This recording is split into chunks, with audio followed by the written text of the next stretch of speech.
Our topic tonight is the Apostle John and the Johannine community. We'll talk about what we mean by that.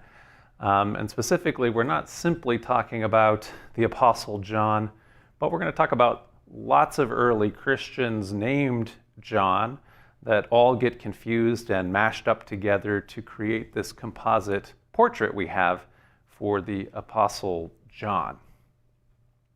So when you go to, let's say, a cathedral, medieval cathedral in Europe, like Notre Dame in Paris, and you go to the front door, a lot of times you'll see a bunch of guys in robes as statues on either side of the door. You can see in this particular case, on the left side there's 6 guys, and on the right side there's another 6 guys.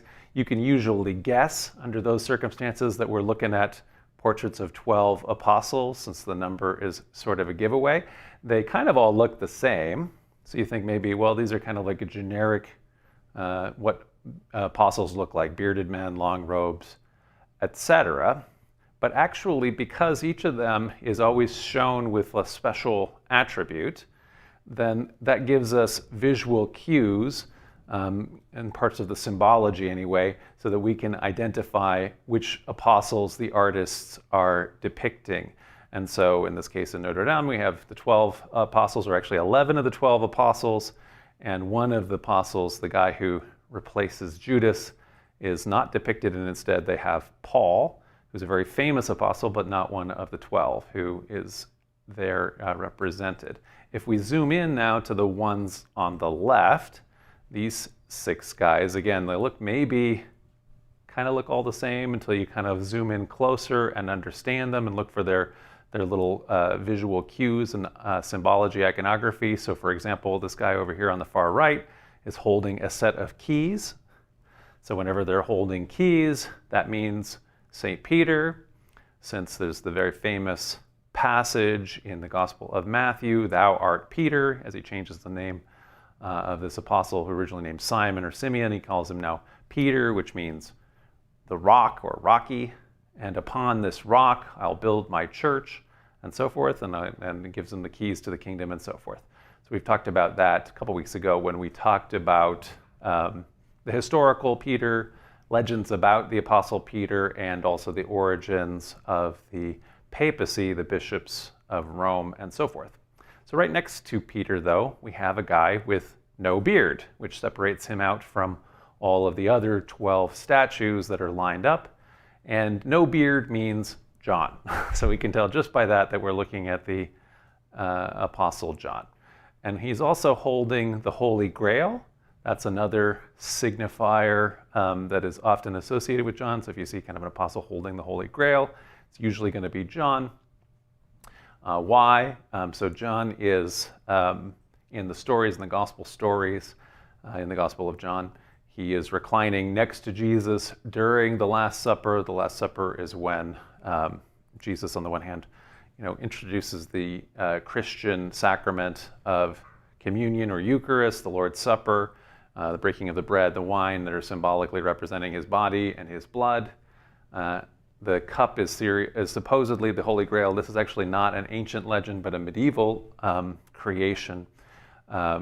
The medieval legend of the Grail is that on one hand, the wine cup that's used at the Last Supper, later John, which has got a hold of it, brings it to the crucifixion, and he catches some of Jesus' own blood, real blood, in it, and then that becomes the Holy Grail. Somehow in the legends, Joseph of Arimathea gets a hold of it and takes it to England or wherever it's going to go. And we'll at some point or other do, I think, a Grail legend and a lecture about Joseph of Arimathea. Nevertheless, if an apostle's holding the Holy Grail, it's going to probably be John. Another characteristic of the Apostle John, if we're going to look at his symbology, his iconography, is that he'll be hanging out with an eagle often. We'll talk more about that. So traditionally, when you see the Apostle John depicted in a lineup like this, like I say, one of the easiest ways to pick him out of all these other 12 apostles that are surrounding Jesus is he's the one that doesn't have a beard. And so John is often depicted as a very beautiful youth, beardless, long hair, often with really almost feminine features. And for that reason, for example, from this very famous painting of the Last Supper by Leonardo da Vinci, the Da Vinci Code made this very preposterous conspiracy theory that because the Apostle John here is depicted kind of in feminine qualities, a bearded, long-haired, attractive youth, that he's actually meant to be here, that Da Vinci is actually meaning this to be Mary Magdalene. And then the Da Vinci Code goes on for even more crazy things, that Mary Magdalene is herself the Holy Grail, not a historical thing. It's a medieval legend in any event, and a further, ultimately racist conspiracy theory is that she's the ancestor of the Merovingian kings of the Franks and so forth, by Jesus' secret wife. All of that has no historical basis. It's a very popular thing, though, that got especially popularized, like I say, in the Da Vinci Code. What does happen is not only in Da Vinci's painting here, but literally in all paintings of the Apostle John. John is depicted, again, like I say, as a youth, beardless, long hair, really pretty. Some of these pictures to you might look like pictures of women or girls or whatever. That's part of the traditional depiction of this apostle that Jesus, as beloved of Jesus, John the Beloved, essentially. So John as the beloved of Jesus. Another part of the iconography then is this bearded youth kind of reclining in Jesus' lap and so forth. And this is just regular symbology for John as the beloved disciple. So a second depiction, like I say, beyond this beardless disciple that Jesus loves is or with an eagle or as an eagle. And so this is how John is differentiated among the four evangelists of the canonical Christianity. Evangelists here meaning a person who is telling the good news, a person who is writing a gospel. And so according to tradition, the four canonical Gospels are attributed to Matthew, Mark, Luke, and John, and each one of them then in the iconography and the symbology of Christian art is represented by a particular beast. So John by a flying eagle. Eagles all fly, but anyway, it's an eagle with wings. More odd is Mark, who is a lion that's winged, Luke, an ox that's winged, and for whatever reason, again, Matthew is a guy with wings, as opposed to, should be four beasts. It's not a perfect parallel, but the reason where this comes from is it's taken out of a vision that's described by John the Revelator in the Apocalypse, the book of Revelation. And so those symbols are used whenever you're talking about any of the evangelists. So for example, in the city of Venice, whose patron saint is Saint Mark the Evangelist. In the Middle Ages, the Venetians, who were great merchants and also great pirates, sailed to Alexandria, which is the traditional resting place and crypt, the traditional Christian see, Alexandria in Egypt, where the remains of Saint Mark the Evangelist were.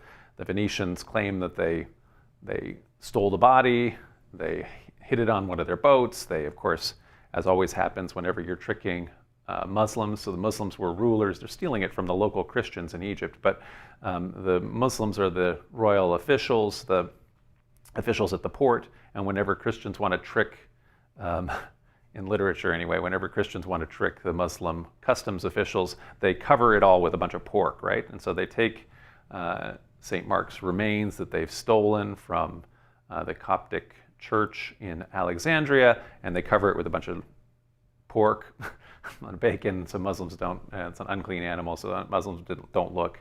I think that that's a trick that Muslims would have figured out really pretty fast, but in any event, that's how it always works out in the literature.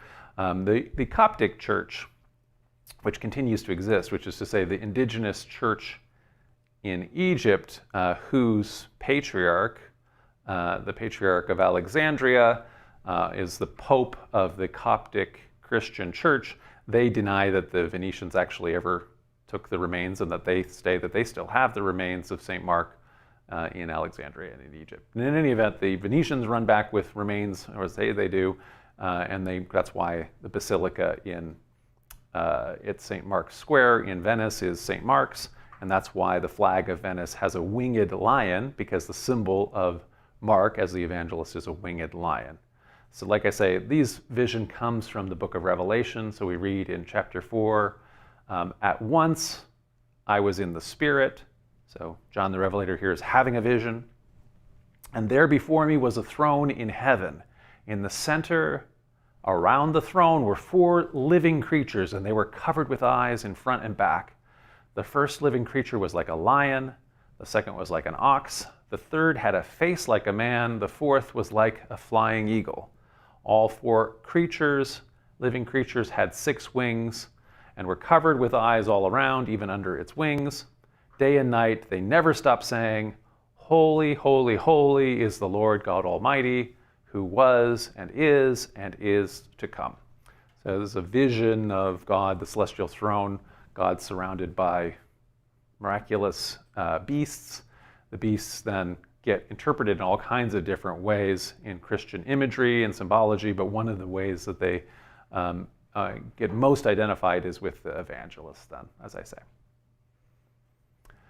So because of this, in other words, because we have John both as a kind of a young, beloved companion of Jesus, and therefore bearded, not bearded, I'm sorry, the beautiful, long-haired and so forth, and also associated with an eagle, there's actually a lot of classical overlap between the portrayal of John the Beloved and Ganymede, one of the lovers of Jupiter, Zeus, who Jupiter appeared to in the form of an eagle, and so therefore, there's always pictures of this youth, beautiful youth with the eagle, but that would be Ganymede and Jupiter as opposed to John the Beloved and an eagle that is his totem figure here based on the heavenly creatures around the throne of God in the Christian artwork. Another place that John is depicted traditionally in Christian art is part of an inner group of 3 apostles, and this especially figures into the scene of the transfiguration of Jesus, this is one of the paintings of that transfiguration.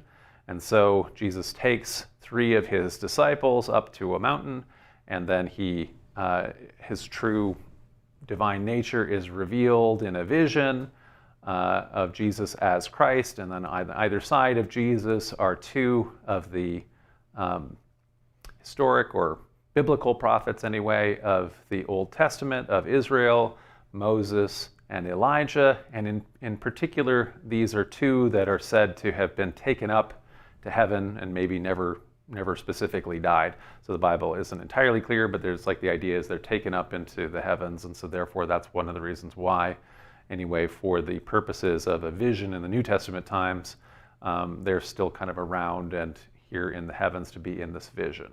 So here's a more traditional icon of that, and it identifies the same characters. So Christ in the center, flanked by Moses and Elijah, and then the 3 disciples or apostles that are kind of cowering when they see all of this are Peter, James, and John.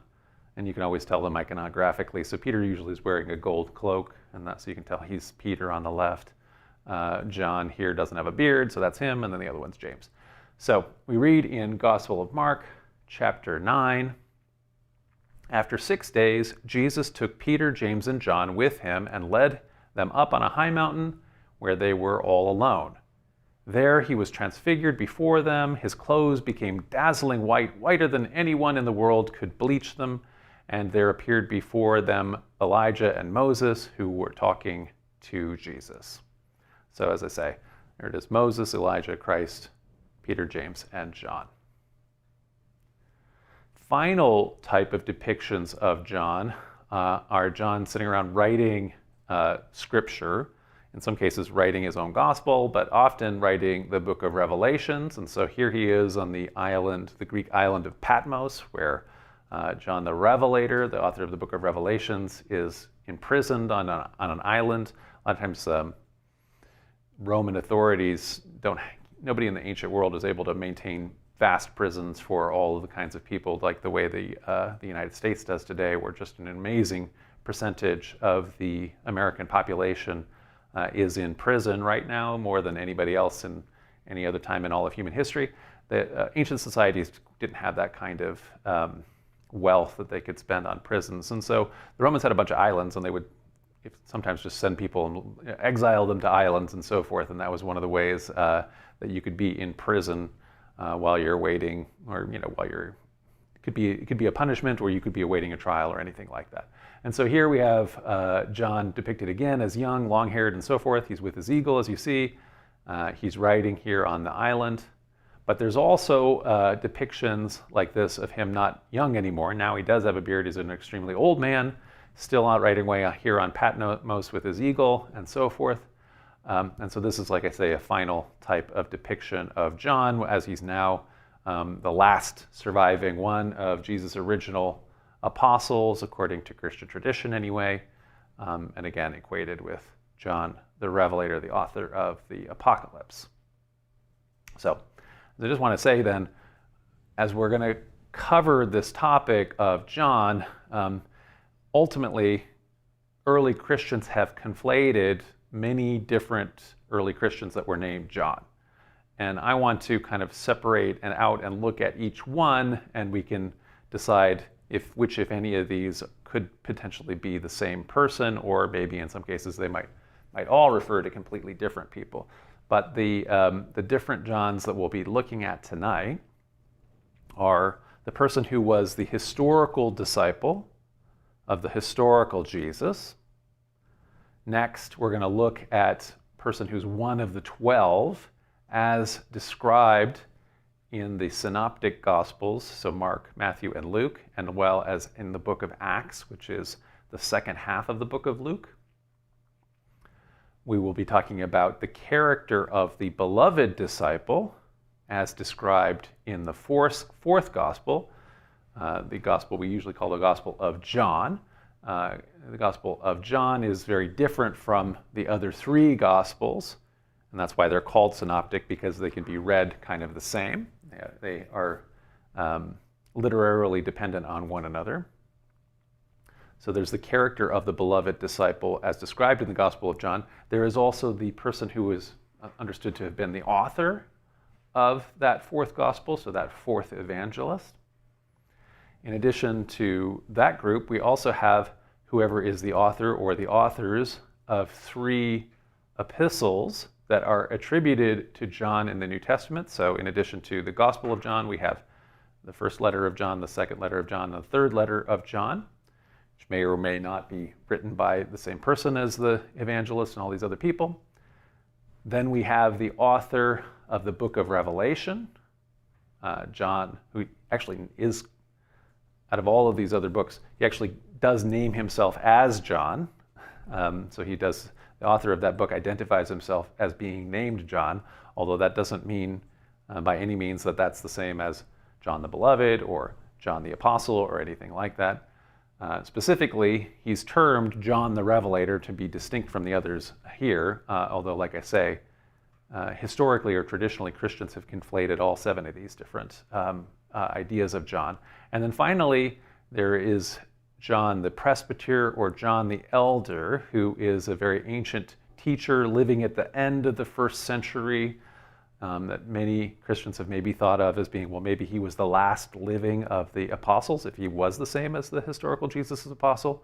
Or, contrarily, it just might be an old Christian guy, John the Presbyter, who was around when some of the first Christians started trying to figure out the history of their movement in the third and fourth generations or so after Christianity got going. So when people like Papias of Hierapolis went around interviewing people, one of the people who was an old guy who he met and talked to was a guy he referred to as John the Presbyter.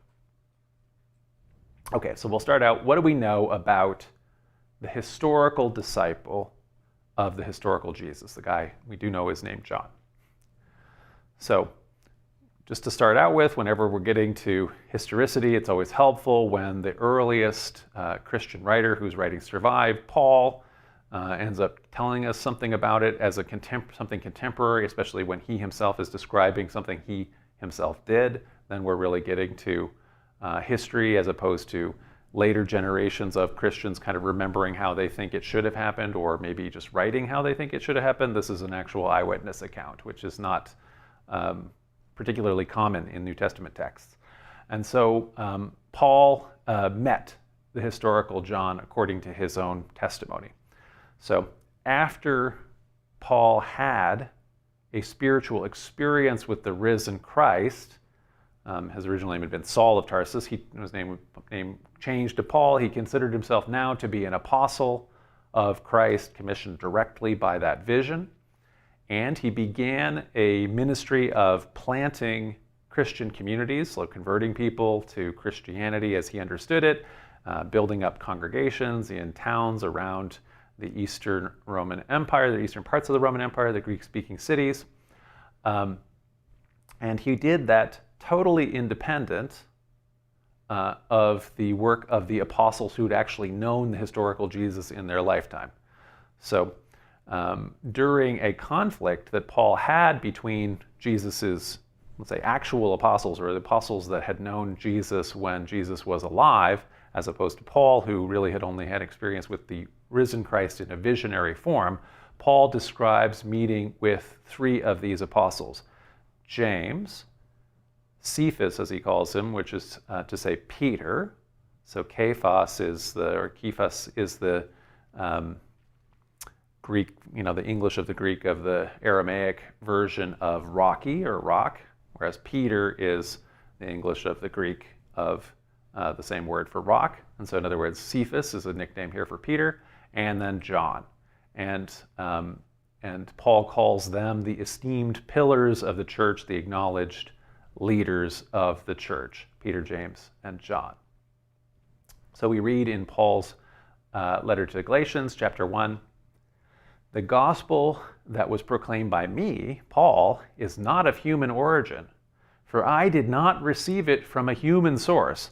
I didn't sit around and listen to to Peter and John and James or anything like that, nor was I taught it by those guys, but I received it through a revelation of Jesus Christ.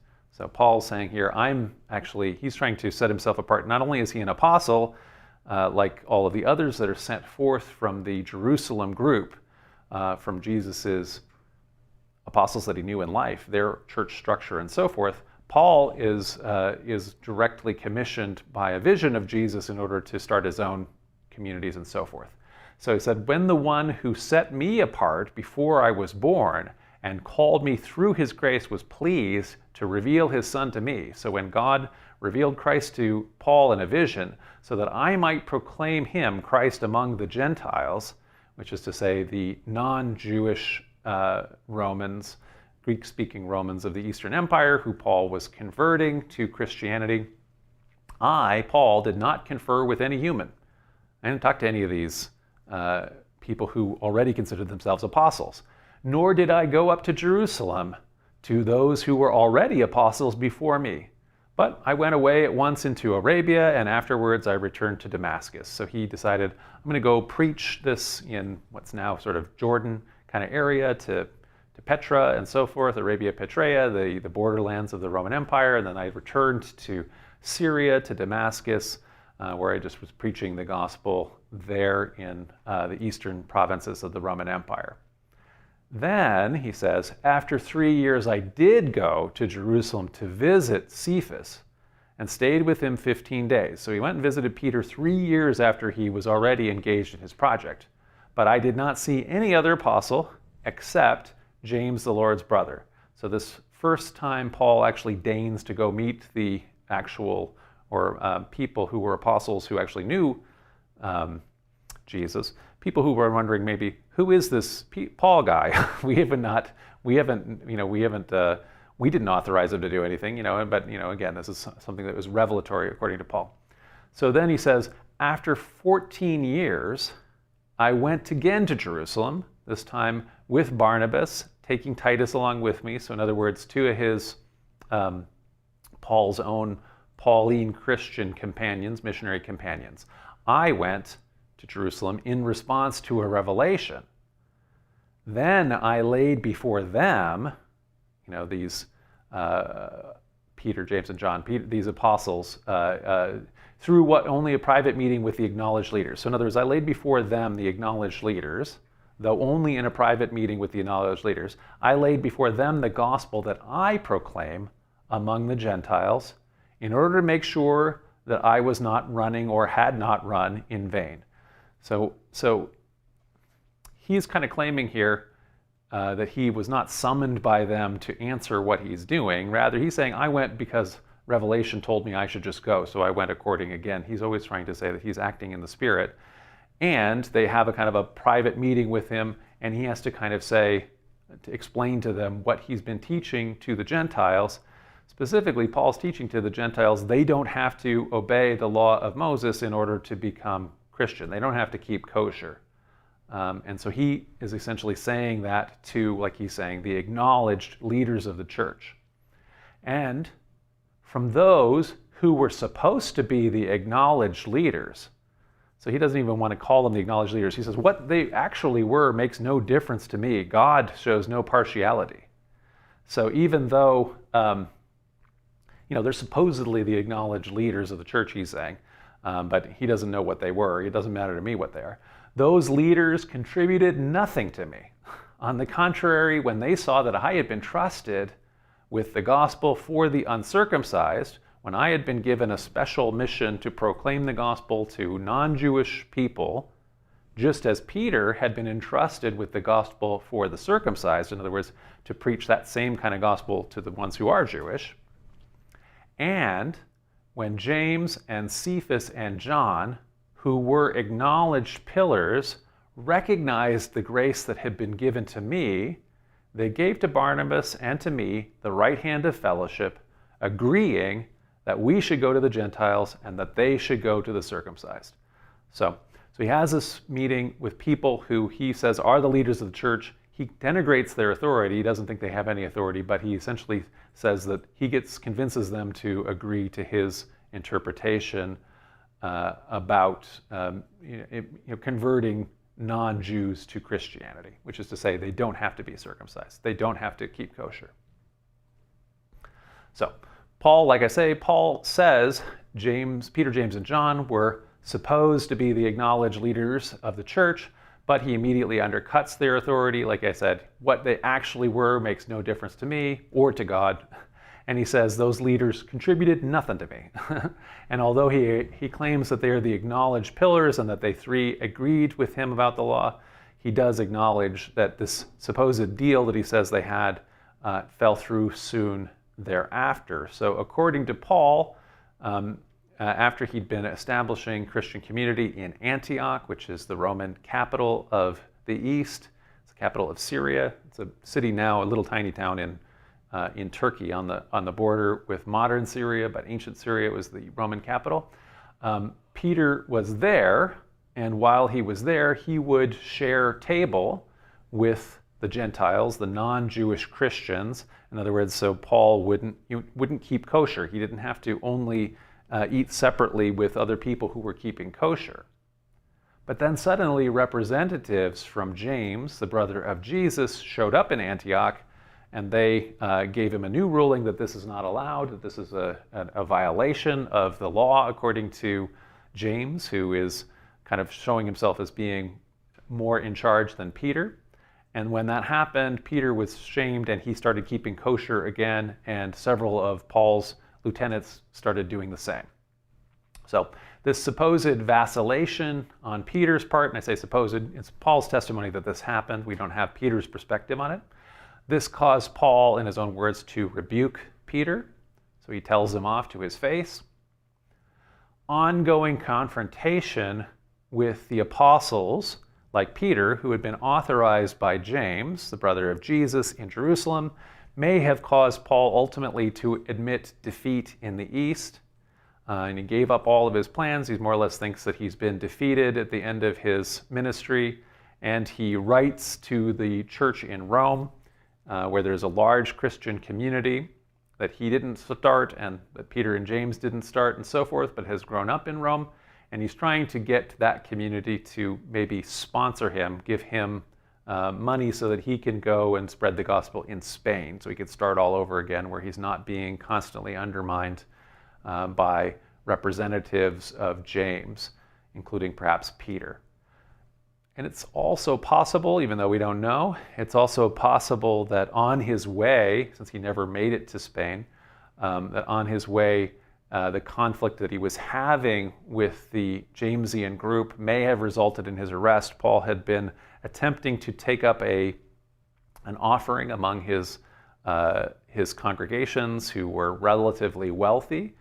These are people who were, again, had been regular Gentile, regular pagan Greeks who, in some cases, were well off in the cities of the Eastern Roman Empire, and they could give alms to James's group, which is called the Poor of Jerusalem, people who had renounced owning property and so forth, that lived entirely by alms. So Paul was taking up a big collection. That seems to have been part of the deal he was trying to make with the Jamesian church. But what seems to have happened is when he goes to kind of give them that peace offering donation, he then also is persuaded to, while he's in Jerusalem, enter the temple precinct. And when he's there, someone denounces him and saying that this is a guy who shouldn't be it. Since he's not a Jew anymore, he's not keeping kosher anymore, he doesn't belong in the temple precinct, and so he gets arrested there. And so you could easily see that, and we don't know for sure, but anyway, you could easily see that as his downfall is actually caused by infighting from this faction that is very virulently opposed to him, because he is teaching that you no longer have to obey Mosaic law to be Christian. Okay, so getting back away from Paul and getting back to James, the point of it is that, to John, the point of it is that Paul met John, and that means that John was an actual historic figure. Unlike, though, the other two people that he met, James and Peter, unlike James, whom Paul names as the brother of Jesus and also kind of implies that he's sort of the leader of the church, the poor in Jerusalem, and unlike Peter, who Paul uses that nickname, Cephas and Peter, which even kind of tells us that maybe that's a nickname that Jesus gave him. So in other words, he doesn't say it offhand, but anyway, it does seem to affirm that tradition. Paul, nevertheless, tells us very little about John. So all we learn about the historical John from Paul is, 1, John was one of the historic apostles of the historical Jesus during Jesus' lifetime. 2, that John is associated with James and Peter as the acknowledged leaders of the church, and that specifically John was in Jerusalem with James on the occasion when Paul went and met him, and they had their little powwow about whether Gentiles needed to obey the law and so forth. So that's essentially the bare bones of what we can know about the historical disciple of the historical Jesus. So in addition to that, we also have the descriptions of John as a member of the 12 within the synoptic gospels and the book of Acts. So in other words, within Mark, Matthew, and Luke, and the second half of the book of Luke, which is the book of Acts. So of these, the synoptics, our earliest narrative gospel in general is attributed to Mark, and was written around the year 70, and it creates a list of the 12, which very prominently includes John. So we've had a lecture on the historical apostles last year, and I think after Paul, of course, which is not one of the 12, he's just another apostle. Peter is the most famous, and then I think I listed John as the second one after that. And so in telling a story of Jesus' transfiguration that we read a little bit of earlier, just in the last section, the author of Mark, as I say, associates John with Peter and James, but the author of Mark makes this James a different James from James, the brother of Jesus. So this is where it's complicated. Again, there's more than one person named John, there's more than one person named Mary for sure, and there's more than one person named James. And so the text of Mark emphasizes a James that the text says is actually John's brother. So again, there is this grouping of Peter, James, and John, just like that group that Paul met, but now it's a different James in the Gospel of Mark. And it's a little bit of a strange circumstance, and I'm dubious of this, and we'll see why.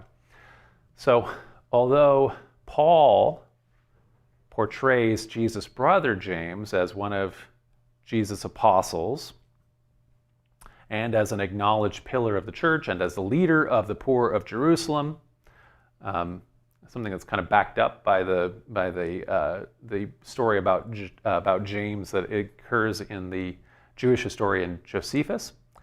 The author of Mark, by contrast, goes all out to kind of paint Jesus' family as opponents of Jesus' ministry. So according to Mark, in a passage, Jesus' family actually either believes or they agree that their neighbors they're worried because their neighbors are saying that Jesus has gone mad or gone insane. And in turn, in response, Jesus rejects his birth family, and instead he kind of points to his apostles and he says, "You guys are my real family." And in addition to that, James, the brother of Jesus, is not on the list of the 12 that the Gospel of Mark lists. So we'll read this kind of passage about Jesus' family in the Gospel of Mark chapter 3. Then Jesus went home, and the crowd came together again, so that they could not even eat. And when Jesus' family heard it, they went out to restrain him, for people were saying, "He has gone out of his mind." And Jesus is mad, according to people, and so his family is going to restrain him. Then his mother and his brothers came, standing outside, and they sent to him and called him. A crowd was sitting around him, and they said to him, "Your mother and your brothers are outside asking for you." And he, Jesus, replied, "Who are my mother and brothers?" And he looked at those who sat around him, and he said, "Here are my mother and my brothers. Whoever does the will of God is my brother and sister and mother."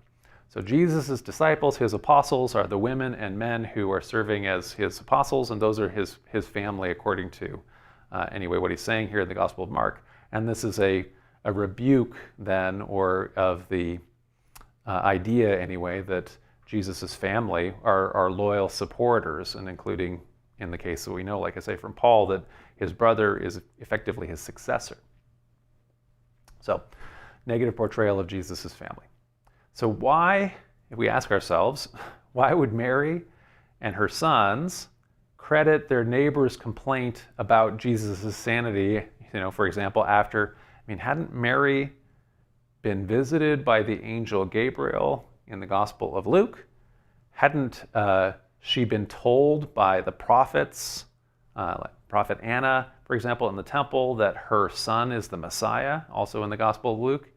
And also, hadn't the wise men come and given her gold and frankincense and myrrh? Did she treasure all these things in her heart and so forth? Hadn't she also just seen Jesus' first sign or miracle at the wedding at Cana, which is said to be the very first miracle that Jesus performed according to the Gospel of John, where Jesus turns 6 big jugs of water into wine? So why would she then listen to the neighbors and say that Jesus is insane? So the answer is, of course, none of these stories in these later Gospels had yet been written. Many of them may not have been known at all yet, or even invented, if they're entirely inventions of the later evangelists when the author of Mark is writing this, right?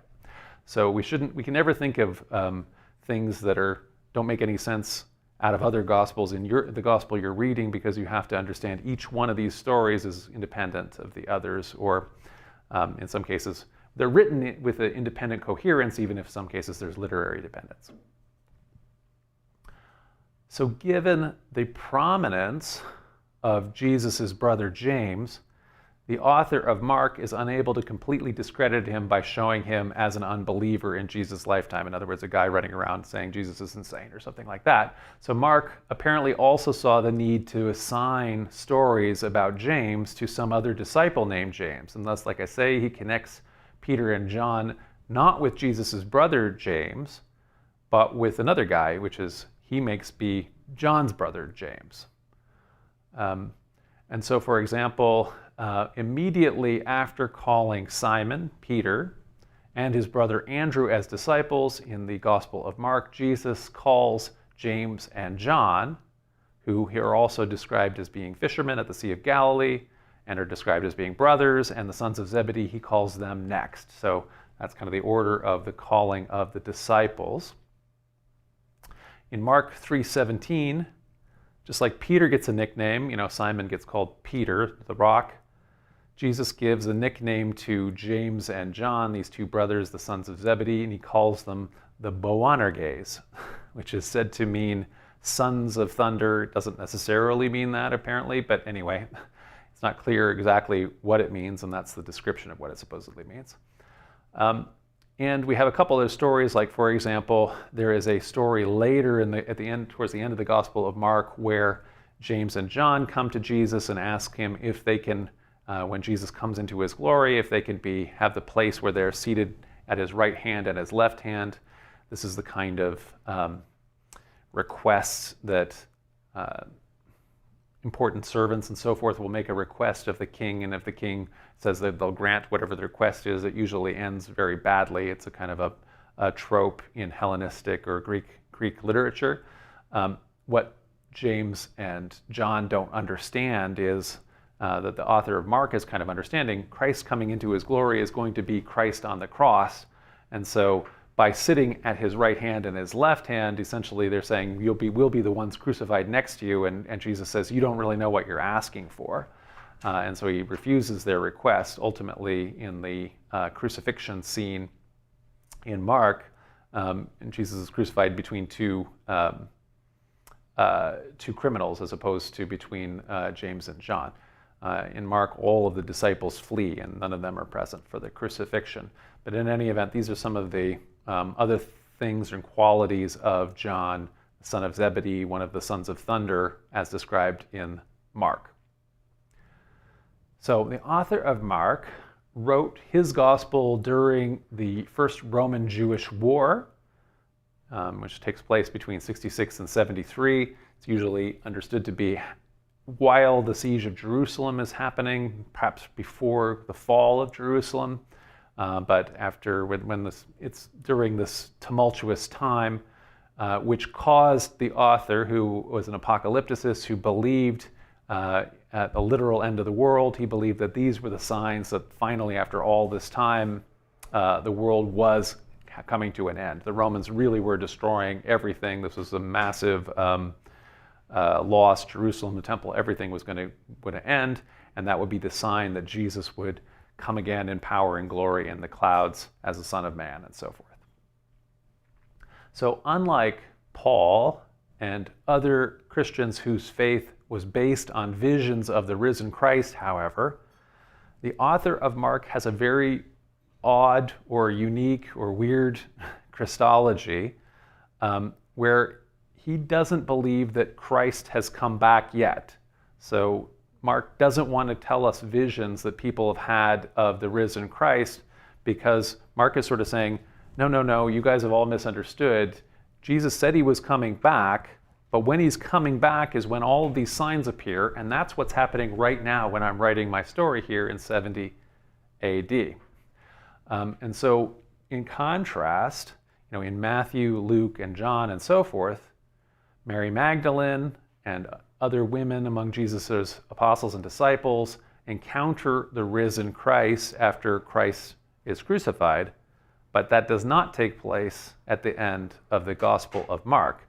The original ending of the Gospel of Mark is very abrupt, and it stops quite short of any of that. So we read at the end, chapter 16, when the Sabbath was over, Mary Magdalene and Mary the mother of James and Salome brought spices so that they might go and anoint Jesus' body. And very early on the first day of the week, on Sunday, when the sun had risen, they went to the tomb. They had been saying one to another, "Who will roll away the stone for us at the entrance of the tomb?" But when they looked up, they saw that the stone, which was very large, had already been rolled back.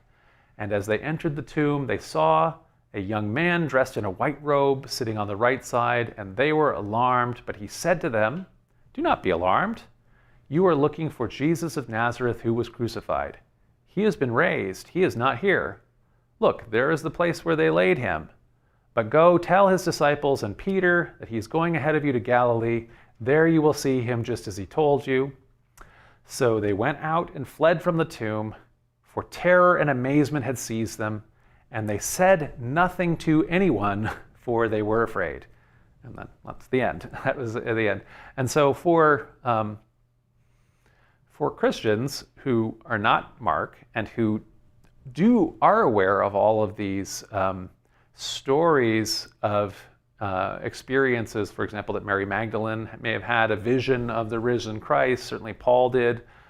Paul describes many other early Christians of having visions of the risen Christ.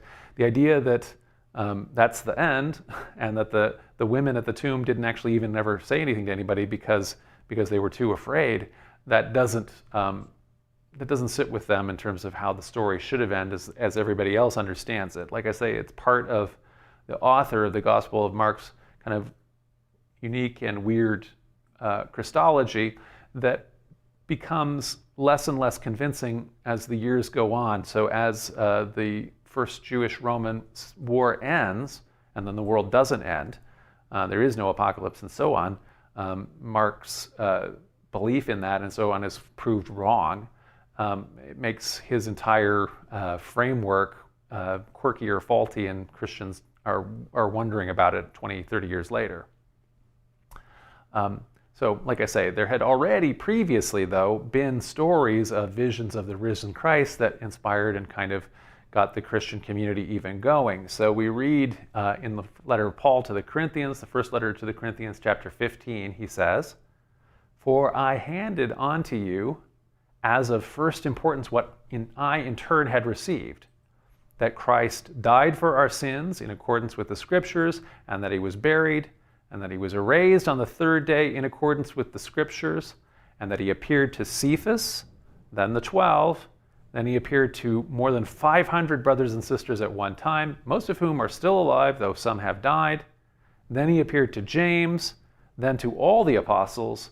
Last of all, as someone untimely born, he appeared also to me." So visionary experiences, and Paul kind of records them in this kind of a sequence in his letter to the Corinthians.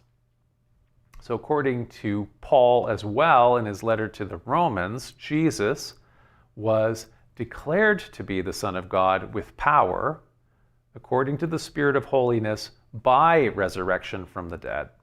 So in other words, as resurrection itself is the sign that Jesus is the Son of God, and that same formula about the risen Christ is found in the book of Acts, chapter 13. So we read there, God raised him, Jesus, from the dead, as it is also written in the second psalm, quote, "You are my son, today I have begotten you." So as we read kind of in Romans here and then also directly in Acts, this quotation, "You are my son, today I have begotten you," God saying that essentially to Jesus is what it's understood now as the psalm is repurposed for Christianity. That's associated with the risen Christ and visions of the risen Christ, right? So what does Mark, the author of Mark, need to then do with all of these visions that are circulating of the risen Christ? So they're contrary to his Christology. He doesn't want Jesus to have been coming back. He doesn't want these visions to be what it is. He wants a literal Jesus coming in the clouds. That's the second coming, not people experiencing visions. So although Mark is aware of some of these visions, he does something different with them. So for example, he might have been aware of a vision that the apostles had of the risen Christ walking on water as they're out in a boat in the Sea of Galilee.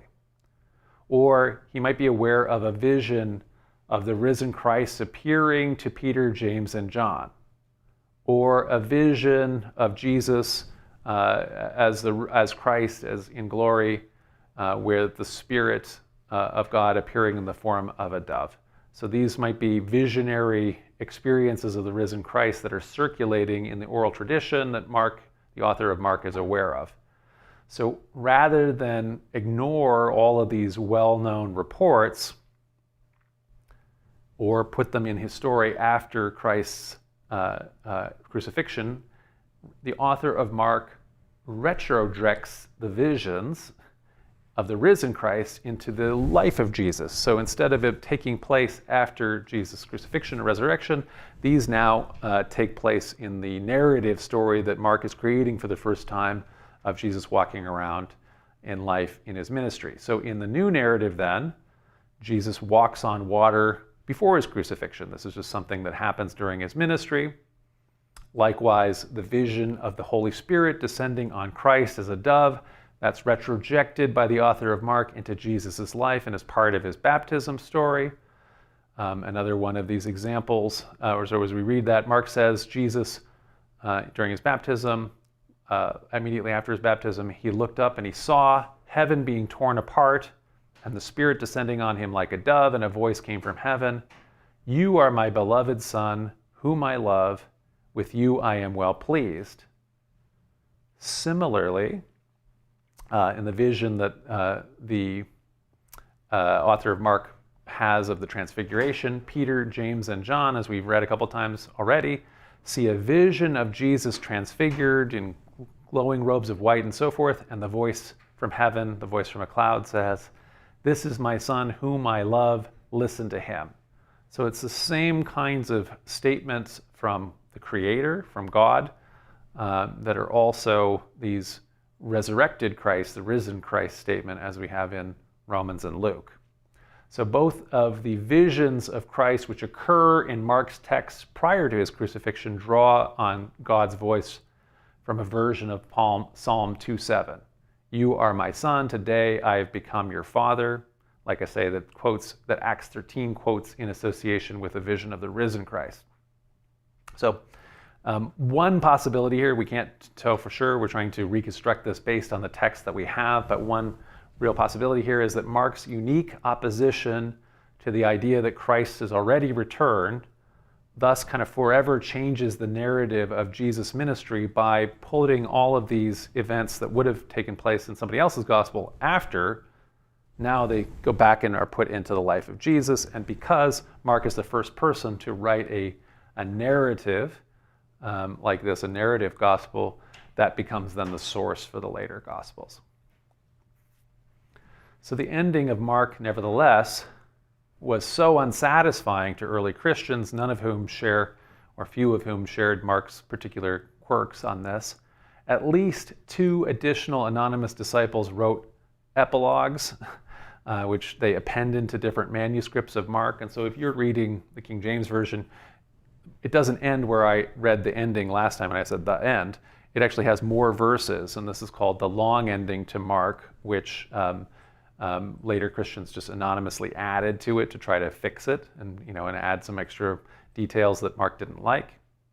And in addition to that, in addition to these additional endings that fixed the Mark's problematic gospel, 2 other early Christian evangelists, the people who we call Luke and Matthew, they were so upset with Mark's text that they decided that they just had to rework the entire thing and create their own gospel to replace Mark's text, to correct it, as Luke is saying. And they did that alongside, like I say, this saying source that they had. They both had independently. So they each produced their own independent versions of the story. So when they did that, then suddenly they add lots and lots of stories of the risen Christ. And they also add stories of Jesus' nativity and so forth. So that's where we have Christmas stories. But so the risen Christ now appears to 2 disciples on the road to Emmaus in Luke 24. In general, in reworking and expanding Mark's text, the authors of Luke and of Matthew both add visions of the risen Christ, but they also then retain the visions that Mark retrojected into Jesus' life. So we still have the vision that occurs at the baptism. We still have the one that occurs at the transfiguration and so forth, but now we also have visions of the risen Christ. Okay, so now we've kind of looked at historical disciple of the historical Jesus, also how John is portrayed as one of the 12 in the synoptic gospels and the book of Acts. We also want to look now at the character of the beloved disciple as described in the fourth gospel. So again, although Christian tradition attaches the names Mark, Matthew, Luke, and John to the canonical gospels, all four of these texts are originally anonymous, so they're circulating without any names, and sometimes they have different names than those attached to them. It's only tradition that ascribes them to those authors. So while the fourth of these gospels, which we traditionally attribute to John, so we call it either the fourth gospel or the Gospel of John, includes earlier components. So there may be embedded at its heart something like a signs gospel that tells 7 signs that Jesus is the Messiah. That text was definitely expanded to its current form sometime between 90 and 100 AD. One of the main characters in the fourth gospel is identified as, quote, the disciple whom Jesus loved. And this disciple whom Jesus loved is very consciously not named by the author. So the beloved disciple, although unnamed, appears 6 different times. So the beloved disciple is reclining by Jesus during the Last Supper, is at the cross at Jesus' crucifixion, along with Jesus' mother. He is also racing Peter to get to Jesus' tomb when he's heard from Mary Magdalene that the tomb is empty. Later, he's one of 7 disciples who are fishermen who are gifted with a great catch after when they're having an experience with the risen Christ. He is also, according to the risen Christ, set aside for a special fate, and he is said to be sharing his testimony. So we'll look at all of these sorts of appearances of the beloved disciple. The first of these in chapter 13, maybe not be the first one, it's the Last Supper anyway. After saying this, Jesus was troubled in spirit and declared, very truly I tell you, one of you will betray me, he says to the 12 that are with him at the Last Supper. And the disciples look at one another, uncertain of whom he was speaking. One of his disciples, the one whom Jesus loved, was reclining close to his heart. So it doesn't say, again, it doesn't name this. It's the one who Jesus loved. Simon Peter, therefore, motioned to him, the one that Jesus loved, to ask Jesus of whom he was speaking. So while reclining next to Jesus, he asked him, Lord, who is it? Jesus answered, it is the one to whom I give this piece of bread when I have dipped it in the dish. So when he had dipped the piece of bread, he gave it to Judas, the son of Simon Iscariot.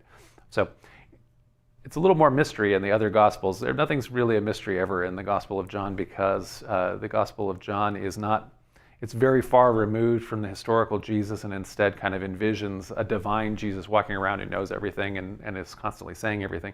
So this, at this point, it's not going to be a mystery who's going to betray Jesus here, because Jesus gives a very clear sign in the Gospel of John anyway. So in contrast to the synoptic Gospels, where all of Jesus' disciples abandon him, in the fourth Gospel's version of the story, some of the women and the beloved disciple are actually present at his crucifixion. So we read in chapter 19, meanwhile, standing near the cross of Jesus were his mother's sister, Mary the wife of Clopas, and Mary Magdalene. When Jesus saw his mother and the disciple whom he loved standing beside her, he said to his mother, Woman, here is your son. Then he said to the disciple, Here is your mother. And from that hour, the disciple took her into his home. So, when again, you're trying to go through this, the amount of effort you have to have here to not name somebody. So this is very deliberate on the author's part here, talking about disciple, talking about him, his, and all these kind of things, but your son, all those kinds of things, but not naming who this is. It's a disciple, the one that he loved, right? Likewise, this happens with the tomb. So Mary Magdalene in the fourth gospel comes to the tomb and saw that the stone has been removed from the tomb. So she ran and went to Simon Peter and the other disciple, the one whom Jesus loved, and said to them, "They have taken the Lord out of the tomb, and we do not know where they have laid him." Then Peter and the other disciple set out and went toward the tomb. The two were running together, but the other disciple outran Peter and reached the tomb first. He bent down to look in and saw the linen wrappings lying there, but he did not go in. Then Simon Peter came, following him, and he went into the tomb. He saw the linen wrappings there, and the cloth that had been on Jesus' head, not lying with the linen wrappings, but rolled up in place by itself. Then the other disciple, who reached the tomb first, also went in, and he saw and believed.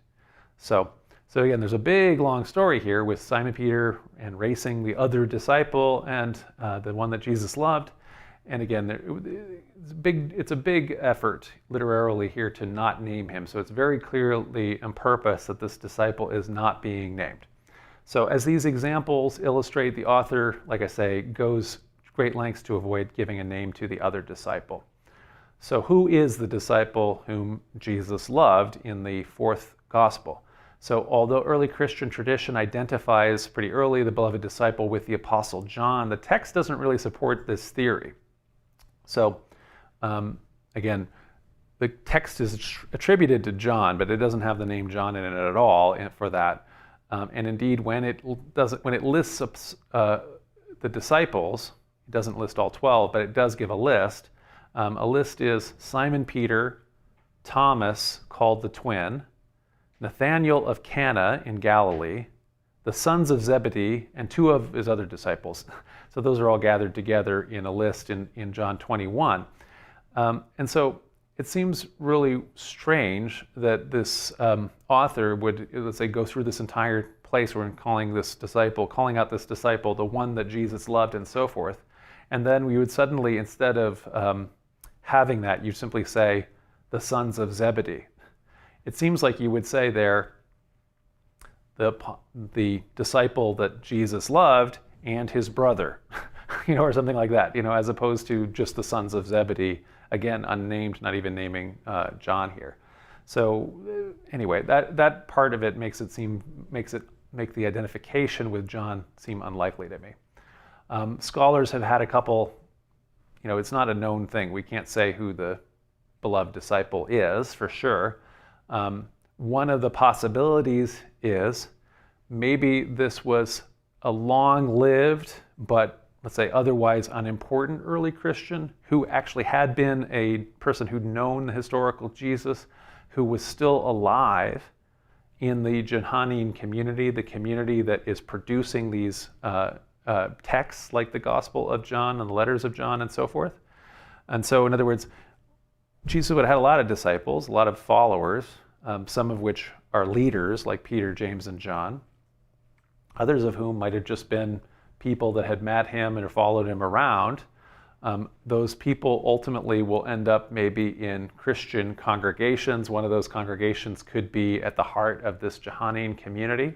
And so it could be just a person who had known Jesus but not really a leader, and who was important to that community, lived a whole long time, and so they called him at this point in their community the beloved disciple. And so maybe that is a thing that's understood within the community. That's one possibility. Another possibility is that this is a literary device for the reader to identify with. So maybe as the reader, you're the beloved disciple. You should be putting yourself into the role. You're racing with Peter and so forth in order to reach the tomb. It doesn't really fit perfectly, but that's a possibility, that kind of a thing. Another suggestion that we've had, which again can't be said, it's just intriguing. Lazarus, it was also one of the characters in the prominent in the fourth gospel. So the raising of Lazarus is a major miracle in the fourth gospel that isn't heard of in the other synoptics. And when Mary and Martha, the sisters of Lazarus, send a message to Jesus, they say, Lord, he whom you love is dead. So Lazarus is described as a disciple that Jesus loved, although not explicitly as the disciple that Jesus loved. So possible, but there's no way to say that. We've had a lecture on who was Lazarus, and we talk about that at more length. So we've talked then about all of these Johns, the historical disciple of the historical Jesus. Somebody actually was named John. The description in the 12, which may or may not be historical, from Mark and the other synoptic evangelists. This character, anonymous character of the beloved disciple on the fourth gospel. We also have the author of the fourth gospel. Like I say, traditionally, that's said to be John, but it's actually an anonymous text. And so in its present form, at the very last chapter of the fourth gospel, chapter 21, we read, Peter turned and saw the disciple whom Jesus loved following them. He was the one who had reclined next to Jesus at the supper, and he'd said, Lord, who is it that's going to betray you? So we remember that about this guy. Again, we're not naming him, but we're remembering it's the one he loved, and he did all these other things. So when Peter saw him, he said to Jesus, Lord, what about him? Jesus said to him, so Jesus said to Peter, if it is my will that he remain until I come, what is that to you? Follow me. So apparently he's saying, Jesus is Peter's sort of asking, what is the fate of this guy, the beloved disciple? What is his fate going to be? And Jesus is saying, well, if it's my will, he'll remain until there's a literal second coming, until we see that moment when Jesus comes in the clouds in glory and so forth. And so he won't die. He'll remain until that time, and so forth. So the rumor spread, we might say, among the brothers and sisters, in other words, among the Johannine community that is where this text is emerging, that this disciple would not die. So in other words, they had this sort of assurance, or they believed they did, that this very old beloved disciple that was a part of their community, let's say, that person had been promised that they were going to live to see the literal second coming of Jesus.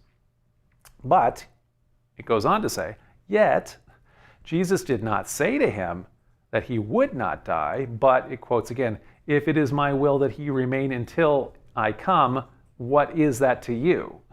So in other words, you might have thought that was a prophecy, but actually it's just a rumor. He didn't actually say it as a promise, right?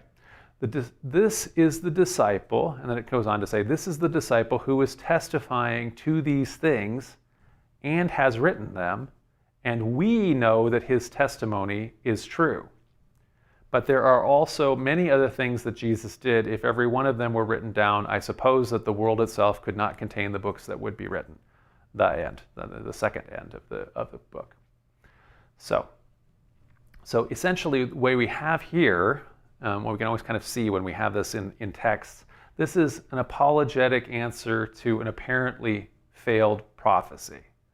So that question occurred in the Johannine community. They had this beloved disciple that they believed had been promised.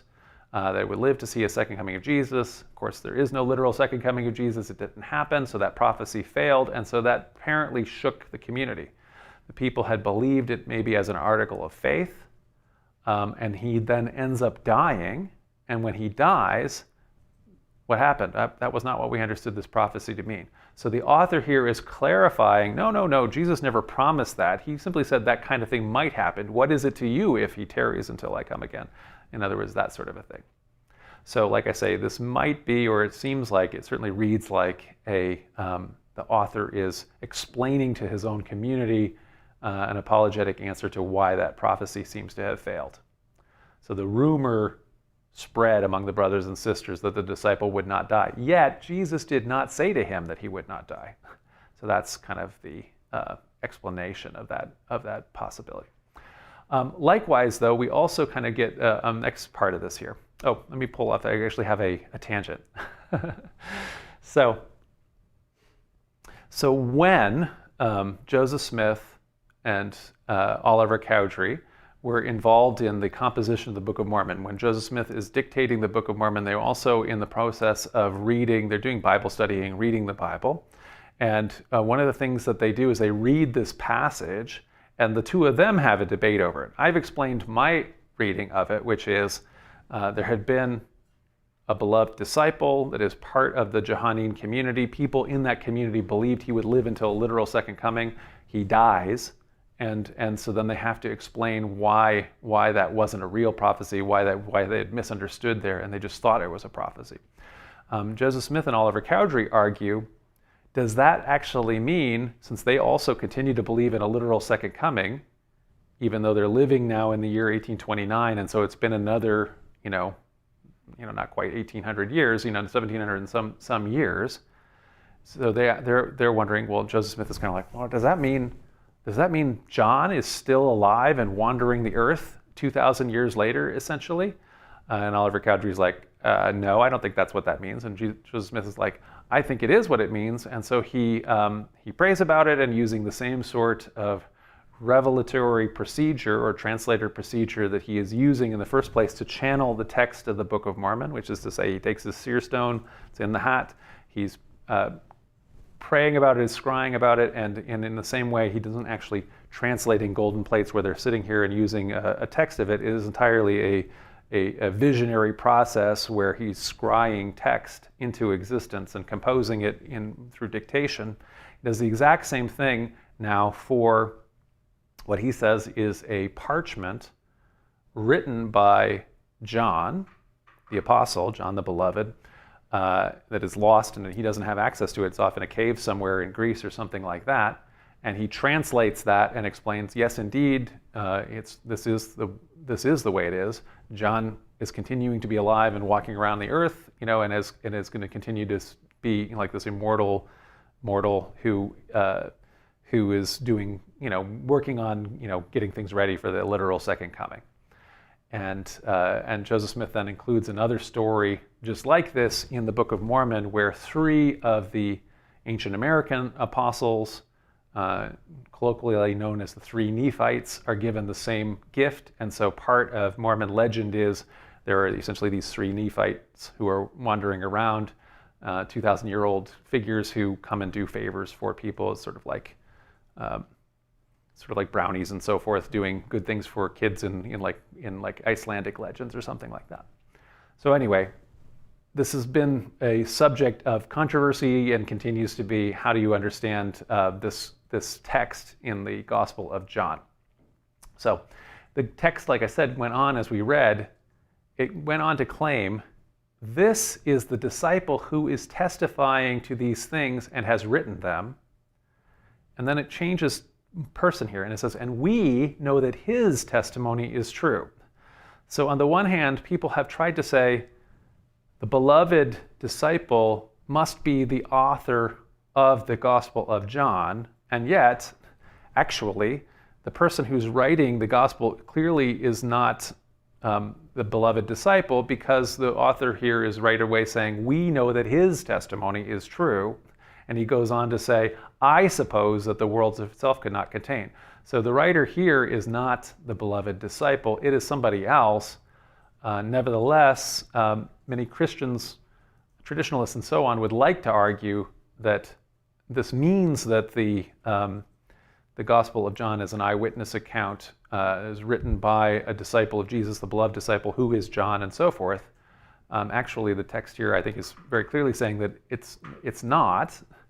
But this is somebody who has testified, and he's testified to truth, and it is important. And then whoever the writer is actually writing the gospel. Chapter 21 is actually a second ending of the fourth gospel. The preceding chapter 20, there's an earlier ending that sounds almost like the ending that happens in chapter 21. At the end of chapter 20, we read, now Jesus did many other signs in the presence of the disciples that are not written in this book, but these are written so that you may continue to believe that Jesus is the Messiah, the Son of God, and that through believing you may have life in his name. The end. So in other words, that would have been the original ending, and so the entire next chapter, including that stuff about the whether the beloved disciple was going to live or die and things like that, that's all added on later as a later continuer or a later editor or redactor is adding to a text of John as he had had it. So one of the possible ways then that we can reconstruct the history of the gospel that we now call John is that there might have been at its origin a very early and small text called a signs gospel that is maybe either just the signs gospel or maybe there's two parts, a signs gospel and a passion narrative. And this essentially is 7 signs that show that Jesus is the Messiah. So this would be different from a narrative gospel like Mark, where Jesus is wandering around and casting out demons and doing different things and so forth. And it's different from a sayings gospel like Q or Thomas, which are just primarily the teachings of Jesus. Instead, these are different signs, miracles that Jesus performs that prove he's the Messiah. And so this begins with the wedding at Cana, includes things like the feeding of the 5,000, the walking on water, and raising Lazarus, and so forth. So that might have been the original core, and that might have been a very early book indeed. At some point or other, the primary author, the major author of the current gospel as we have it, scholars sometimes call John at 1, massively expanded his source. So he cut up those little signs and passion narrative and added a whole bunch of other content to make a new and highly theological, highly spiritual text. This is maybe one of our most deep theological thinkers among early Christian writers whose work is canonized in the New Testament, John 1.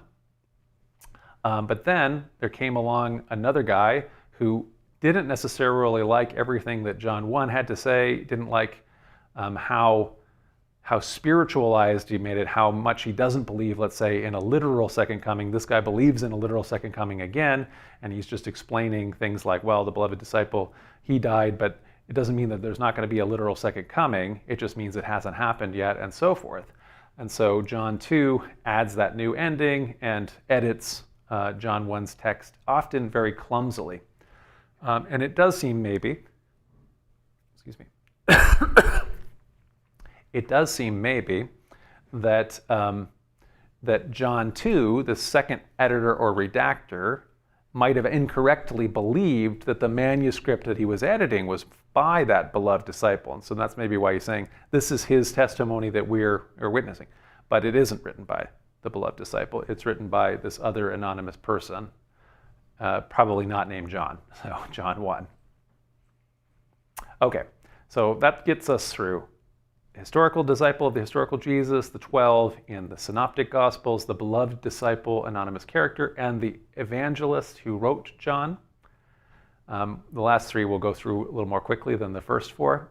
So we also have the author or authors of 3 other texts in the New Testament that are attributed to John, the epistles of John, 1 John, 2 John, and 3 John.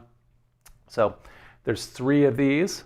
All 3 share themes, and they all share language with the Gospel of John, and that's one of the reasons why scholars have proposed that there may be all of these, including, and plus all of these in the book of Revelation 2, are written within a distinct early Christian group, which we kind of are calling the Johannine community, the John people who anyway, whether or not they have anything to do with the historical Apostle John, nevertheless are looking back to the authority of John as they're writing texts that have their own special understanding among early Christians and so forth.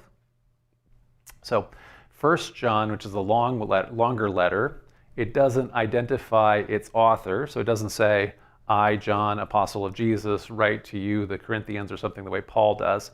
And in fact, it actually lacks any of the traditional formats of a letter, which in the Roman system would more or less you say who it's from first, and then who it's to, greetings, and so forth. And then also there's a bunch of salutations at the end. We see those because Paul, for example, in all his letters is a very stylized, Greek writer and so forth.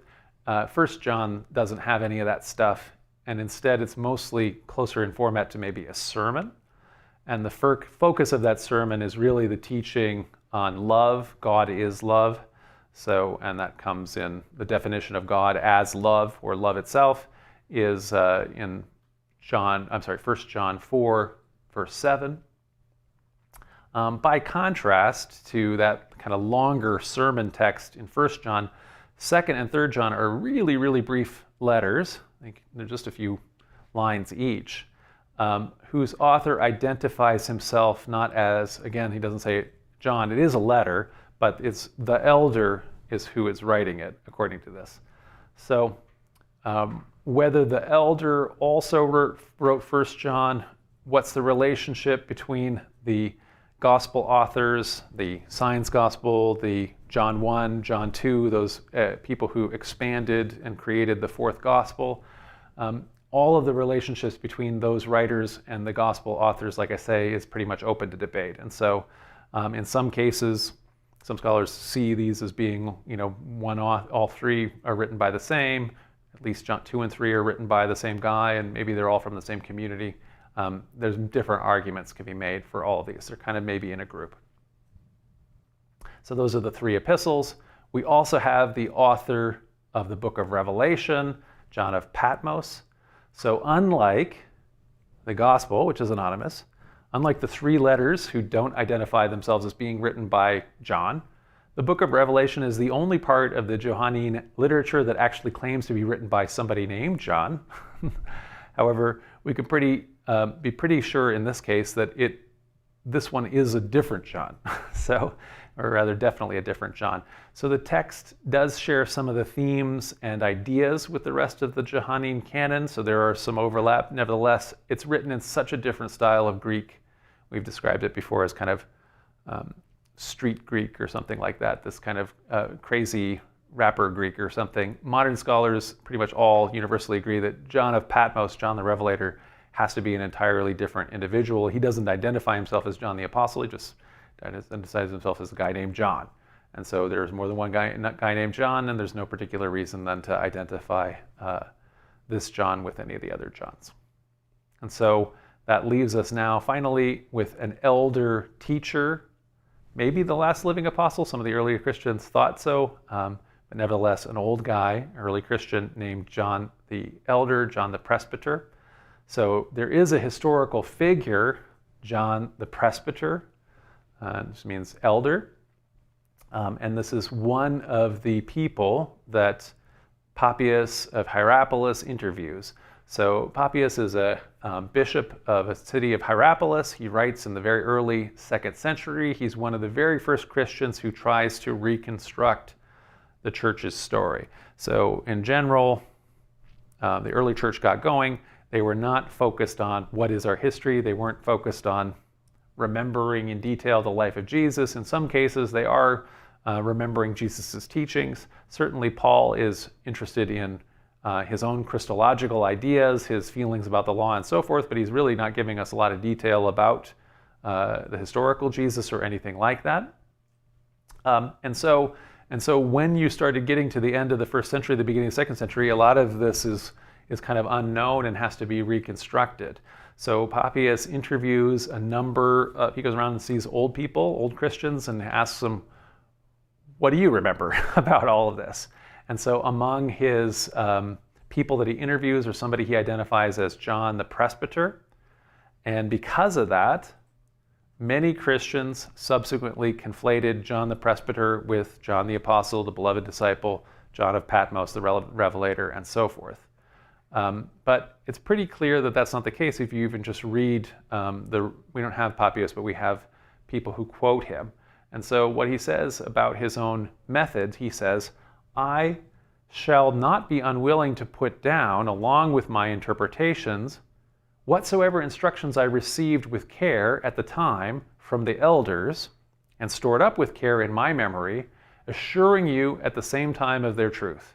If then anyone who is attended on the elders came, I asked minutely after their sayings, what had Andrew or Peter said, or what was said by Philip or Thomas or James, or by John, or by Matthew, or by any other of the Lord's disciples, and which things Aristion, the presbyter, which things Aristion and the presbyter John, the disciples of the Lord, said. For I imagined that what was got from the books was not so profitable to me as what came from a living and abiding source. So he's going around and interviewing old people who might have known directly one of the apostles, Andrew, Peter, Philip, Thomas, James, John, Matthew, or so forth. And he's also directly interviewing old disciples like Aristion and the presbyter John. And so because he actually lists John in this list of the Lord's disciples, and then he later lists the presbyter John as a second time with Aristion, it seems very clear right here in Papias' own writings that he knows and he's taught by the presbyter John, but that is a different guy than the apostle John. I mean, he wouldn't have listed him twice otherwise. And certainly Eusebius, who is like the first antiquarian of the church, who quotes Papias, more or less says, because he points the same thing out. He says, look, because he gives these two lists, one of the apostles and one of later sources, it's clear that the presbyter John isn't John. But everybody ignores that. It's much easier to just assume that John the presbyter, John the elder is the same as all these other Johns, and to conflate them all into one character. So, like I say, we have all of these different ones. Thank you for going along with me as we kind of look at them all in their distinctiveness and their discreteness. I mean, so we have at the end John the presbyter, and we can say he's not the last living apostle. He's not the historical disciple of the historical Jesus. That doesn't mean that John the presbyter isn't the guy who wrote at least the second and third epistles of John, because those just even say the elder, the presbyter, is the author, right? And so it's possible that that the guy who Papias interviewed actually wrote those two letters. We don't know. There's some possibilities that, let's say, one of the authors of the letter of John could be that same guy who edited John 2's text and created the Gospel of John as we now have it. So the writers could overlap there somewhat too. But the most important ones I think we can say in terms of not being the same is the beloved disciple in the fourth Gospel is not the historical John, or is not even meant to be, and that the historical apostle did not write the Gospels or the letters, or especially not the book of Revelations, but none of them. And so we're dealing with, as always, lots and lots of people named John. It's a common name, even to this day, not as common as it used to be when I was born, but it's still a common name. So that is my summary anyway of the Apostle John, all of the people named John that have come together to form our composite with that. All right.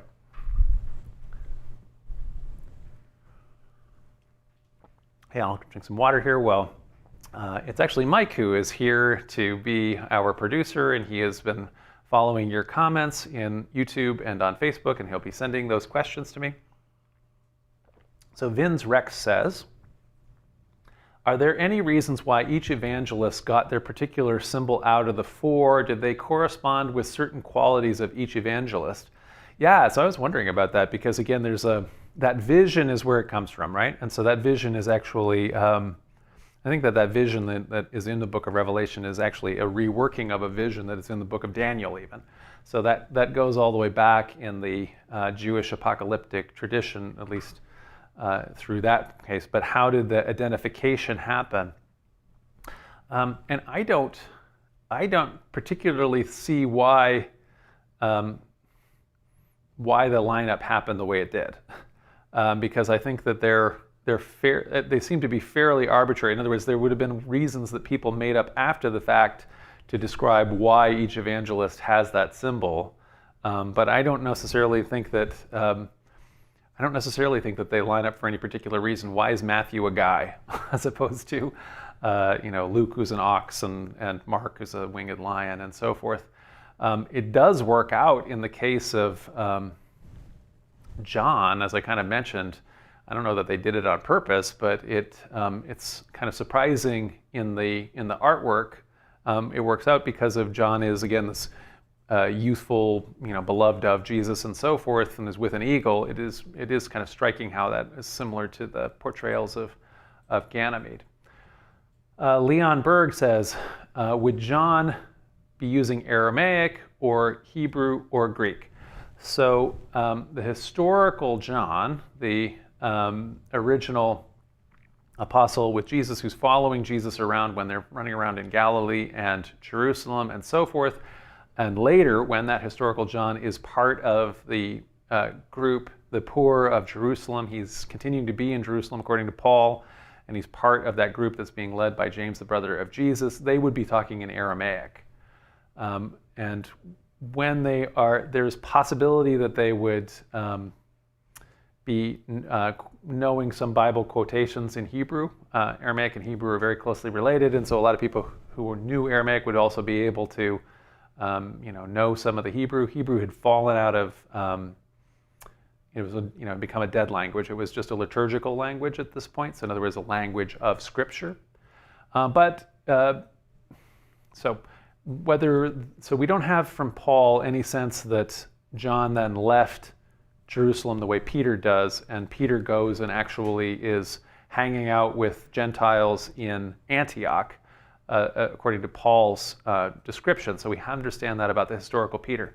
Once you're doing that, lots of people in Antioch still speak Aramaic because this is the lingua franca of the Middle East is Aramaic. So that had been the language of the Assyrian Empire, and it's one of the languages of the Persian Empire, and it continues to be an administrative language of the Roman Empire. But the main administrative language of the Roman Empire now is in the East is Greek.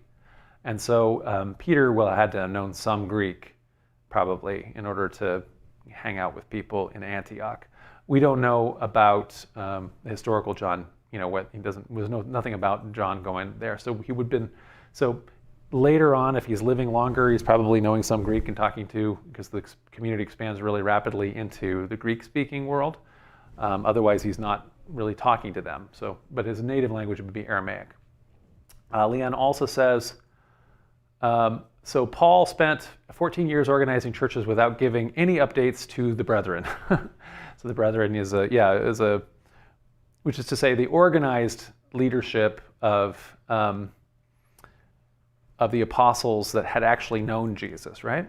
And so, Paul himself is pretty proud of saying, I am not sent by human authorities. When people are being sent by human authorities, they are messengers that are coming potentially from James, the brother of Jesus, and they apparently have certificates and so forth that say, I am an authorized apostle, messenger of Jesus Christ.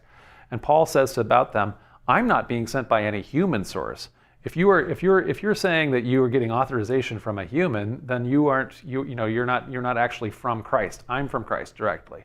And so yes, Paul is operating his own kind of independent franchise without, which he's getting directly from Revelation, in other words, because he considers himself to be in a visionary commission from the risen Christ.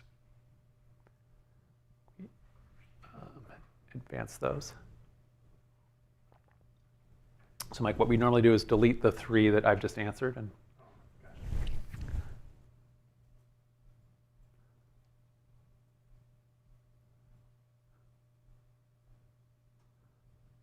So Rain asks, what linguistic differences are red flags that show John the Evangelist wasn't the writer of the letters or Revelation? So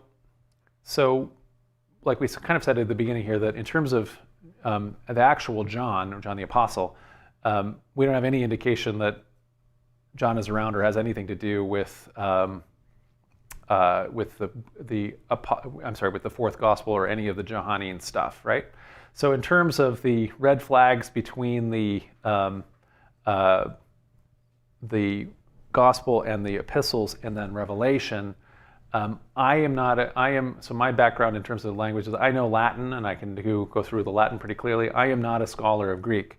So I am relying on all of the kind of studies I've read where essentially it's described by people who are scholars of Greek that the book of Revelation is not written, it doesn't use tense properly. It's using all kinds of crazy slang.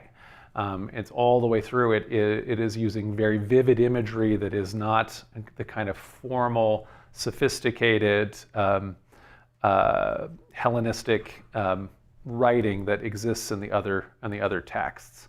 And so that's so I can't tell you the exact red flags, but you can read in other articles why scholars have that conclusion. Vince Rex says, what is the relationship between the science gospel and mentioning the beloved disciple in John? Does the beloved appear in passages attributed to the science gospel, or is he taken from another source? So I think, yeah, that's a good question. So I think actually, if I'm remembering, like the six mentions of the beloved disciple that we just had, none of those are any of the signs. So in other words, the beloved disciple is not appearing, let's say, at the wedding at Cana, where the water is being changed to wine, or at the feeding of the 5,000 or something like that. So although the beloved disciple is appearing in the Passion narrative, since he's there at the Last Supper, and so some scholars see the science gospel as including a Passion narrative, and some think that maybe there's also a Passion gospel that is a second source. So in terms of the strict part where it's just about the signs, the 7 signs that are showing Jesus as the Messiah, it doesn't seem to be having a lot with the beloved disciple. So in that case, it may be either extrapolating from something that was in the Passion source, or it's actually coming at the layer of the main writer of the fourth gospel, who I was calling John 1. So that person may have done the expansion and including the beloved disciple as really important. And then certainly John 2, because John 2 thinks that the beloved disciple maybe is the author of the text that he has received and is editing and is adding to, he writes more things about the beloved disciple in his appended chapter at the end. So it's probably coming from that main middle layer, the John 1 layer, I think. Alexander Santos Anderson says, scholars like James Tabor think that the beloved disciple was his brother James, based on the scene with Mary, behold your mother, your son, and he becomes the leader of Jerusalem. Yeah, so that's an idea. I sort of think that so that episode where Jesus is saying from the cross to Mary, and he's saying to the disciple he loves, "Behold your son." I think it's always been read, but I sort of feel like maybe the power of that is that he's declaring that this guy who isn't really her son is now, is now her actual son, right? Whereas if it's Jesus' brother James, at the very least, Mary is his stepmom, and so it isn't as powerful. But yeah, no, it's completely possible. That's another identification. So who's the beloved disciple? So it could potentially be James. I don't think James. Yeah, so James, the brother of Jesus, I don't think is otherwise mentioned he's not on that list in the gospel, right, of John's in the fourth gospel. So that's another possible identification. Rain says, is John the presbyter why some Christians call themselves Presbyterian? That's a good use of the word, right? So no, it's not. Well, it's not entirely. It's not John the presbyter, but it's just the fact that there were presbyters. So the fact that so when Protestants decided that they wanted to restore or reform, it's a Reformation. They want to reform the Christian tradition. so that it is more like what they read about in the Bible.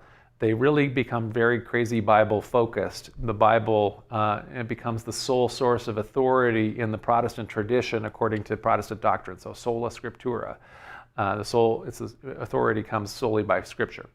And so when they talk about different early Christian offices or things that Christians are calling themselves, like presbyter, which could be translated as either priest or elder, so they renew that form, the Protestants renew that form in order to try to organize their new denominations that they create. And so for Presbyterians, the importance for them, it's about how they understand church governance. And so rather than being led by bishops, so we talked about this just a couple lectures ago when we talked about actually just last lecture where we talked in the Didache about how apostles and prophets got replaced in the early church by bishops, because the bishops didn't like traveling mendicant apostles who were speaking from the Spirit and messing things up in their congregations, and they preferred those people to be off in monasteries or something like that, and instead they wanted to just make their people be obedient to bishops. And so it's much easier to have a stable congregation when that's happening. So that becomes one of the ways that you can understand how Christian church should be organized. Maybe it should be organized where every congregation is led by bishops, and ultimately the way it works out in the great church, when it becomes the state religion of the Roman Empire, the bishops become essentially imperial officers. They become princes of the church, and a bishop is effectively the same as an imperial count, like when you're saying like the Count of Monte Cristo, an earl, the earl of this or that. The same level of leader in the church form is a bishop, and then a duke is the same level of an archbishop, or so forth. In other words, these are great lords and princes. They sit in the House of Lords in the medieval British Parliament. They got kicked out more recently when they got rid of a lot of the House of Lords, but in any event, that's ruled by bishops. Presbyterians, by contrast, the important thing is kind of having a council and electing people to serve on your council. So instead of having a rule by bishops, you have a rule by the presbytery, and so forth. And so it's not because of John the Presbyter, but because early Christians have presbyters like John. That's where the Presbyterians got that word.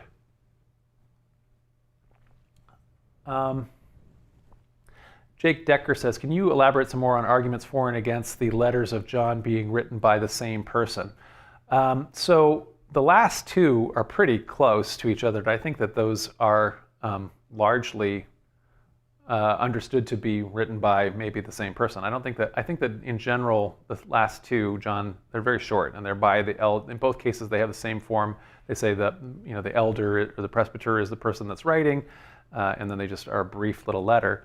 The other text, John 1, so the things for it are, it covers some of the same themes, the same language.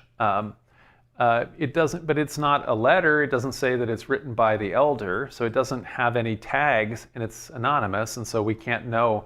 So an argument that it might be written by a different person is we don't know who it's written by, and so it could be written by a different person. But I think many scholars think that maybe they are, because of the language and themes are so similar that they're all written by the same person. It's just a matter of it can't be conclusively said because it's anonymous, and it doesn't have a clue that it's where they're referencing each other or anything like that. So the letters aren't interdependent on each other. So Rain says, gotta wonder how common all these names are.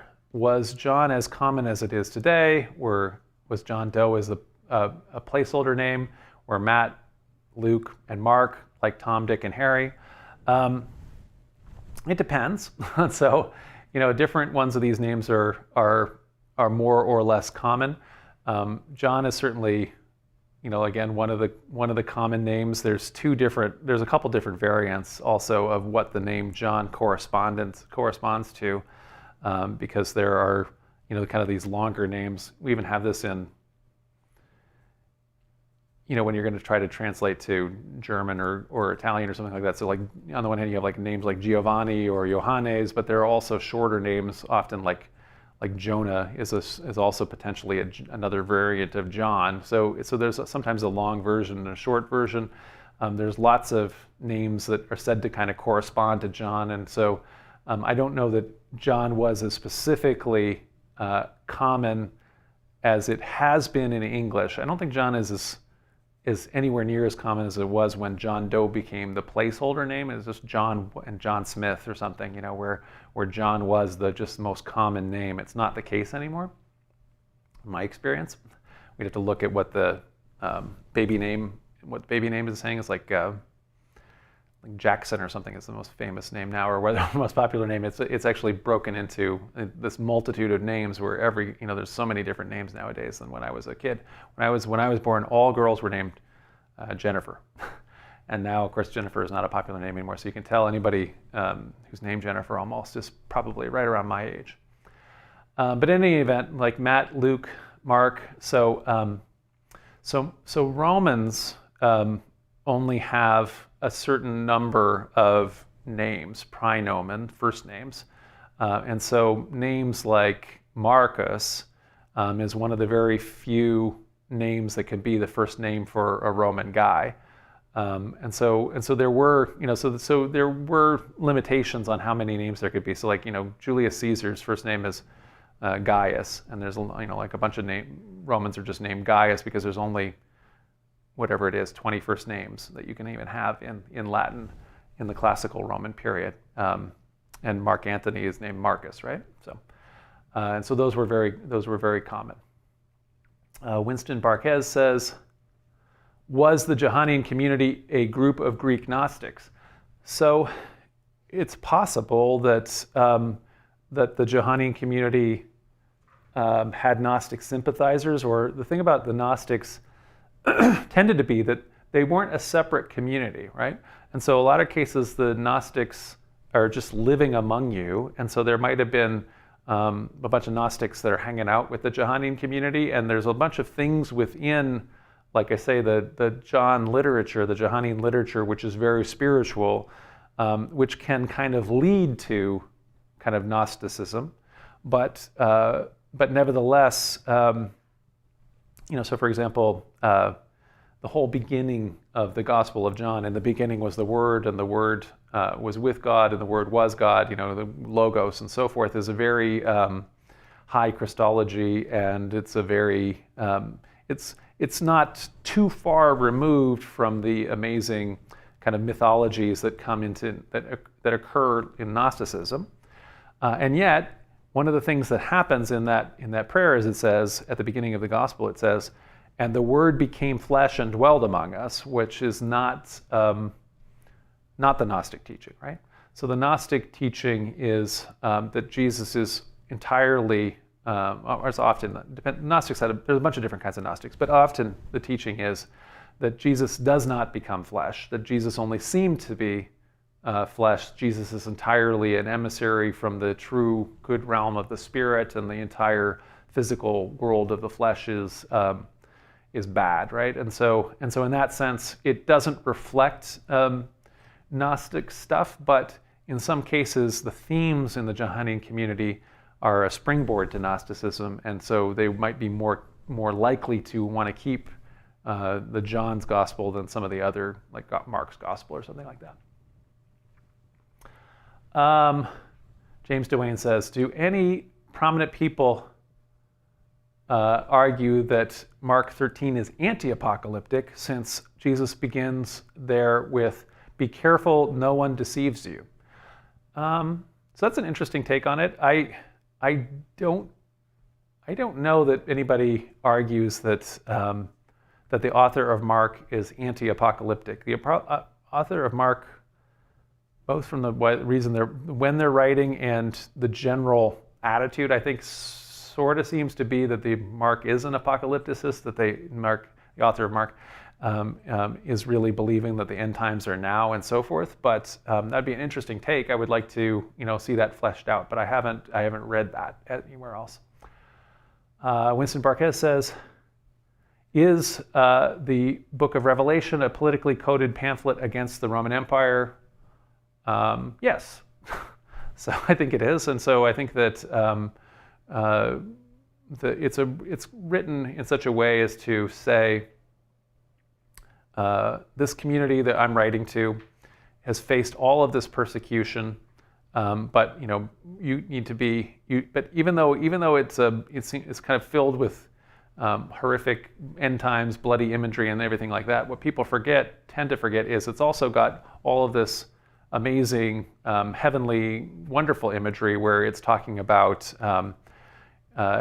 It's actually when the four horsemen are released. It's actually to destroy the four horsemen. It's trying to end the time period and the frame where there is going to be death and famine and plague and so forth, that those will be no more among the earth. And so, yes, the part of the Christian agenda of the first century does seem to be that Jesus is talking about a kingdom of heaven, God's kingdom. And when he's using the word kingdom in Greek, at least as our source in Greek, he would have been talking in Aramaic or whatever, but when we get the text, it's in Greek. He's using the same word as the word that we would use for Roman Empire. So what we say empire in the one case, and we say kingdom in the other case, the underlying word in Greek would have been the same. And so it is a very clear counter narrative. Here is in the world of unrighteous dominion, the false peace of Rome, the Pax Romana. This is how injustice happens. In the kingdom of heaven, this is how things would be. So in the kingdom of Rome, the rich get richer, and the powerful are powerful, the poor are oppressed, and so forth. In the kingdom of heaven, the first are last, and the last are first, and the kingdom belongs to the poor, and so forth. So it is the whole thing is a pamphlet against the Roman Empire. And so ironically, it's ironic that Christianity then takes over the Roman Empire and becomes the state religion of the Roman Empire, and then it has to deal with that when that happens. So Leon asks, what is the name John pronounced like in Aramaic or Hebrew or Greek? It's different names. Did King JV writers decide to put John in as a great name to use? I don't know offhand, Leon. I'd have to look it up in each case what the name is in Greek and Hebrew and Aramaic for each of these. It's the same thing for Jesus, which corresponds to Joshua, and so on. James corresponds to Jacob, and so forth. And so there's names that are like that, Johannes or Ioannes in Greek and so forth, and whatever it is then in Aramaic and Hebrew. Alexander Santos Anderson says, the Johannine comma is often used by Trinitarians as a proof text, but I've also seen non-Trinitarians apply a reference to Jesus' baptism, despite being a later add-on. Is there a case either way? Yeah, so this is something that this lecture got long, and so I didn't include this, but essentially Alexander is kind of pointing out that there is an addition to one of the letters of John that's not in the earliest texts, but it later gets inserted, where a person who is a scribe has added in a sentence that kind of really clarifies the later Christian formulation of the Trinity, and then therefore backdates it to what is supposedly an apostolic text. And so then it becomes kind of a Christian, like you say, a Trinitarian proof text that the Trinity is biblical. But